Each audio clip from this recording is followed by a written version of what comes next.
So I'm Pierre-Alexis Chaboche. I am an international research fellow for the Japan Society for the Promotion of Science and also a member of MITATE Lab.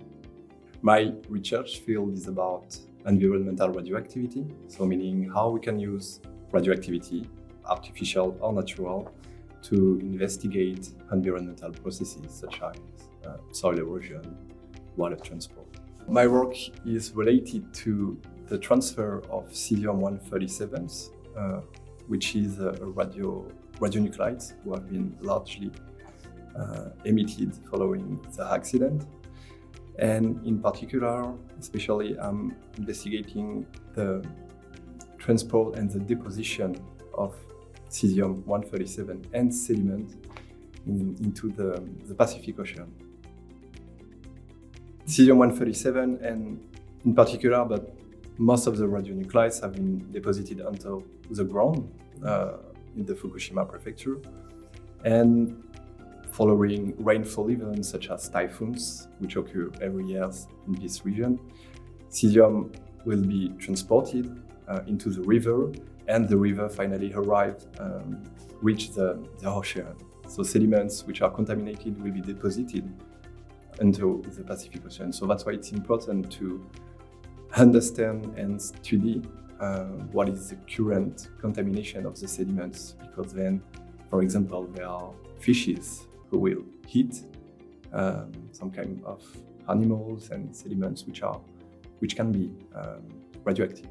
So using these sediments which are deposited into the Pacific Ocean, the idea of my project is to determine their origin, the spatial origin. If it came, for example, from forests, from agricultural areas, decontaminated areas, and so on. I only started my project 6 months ago, beginning of July 2022.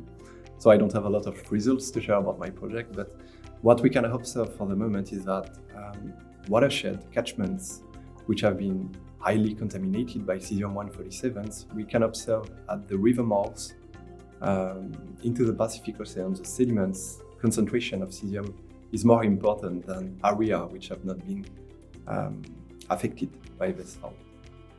I think, as many other researchers, I will say it's a strange feeling, because Japan in general and the Fukushima prefecture in particular are really beautiful. But when you go to this area which have been highly contaminated with the people working there to decontaminate and to allow inhabitants to come back after these accidents, it's strange and sometimes quite a hard feelings. I used to work close to the nuclear Daiichi power plant stations, and you still have the buildings which have been destroyed by the seis and the tsunami. So I would say it's a strange feeling to be there and work in this particular area.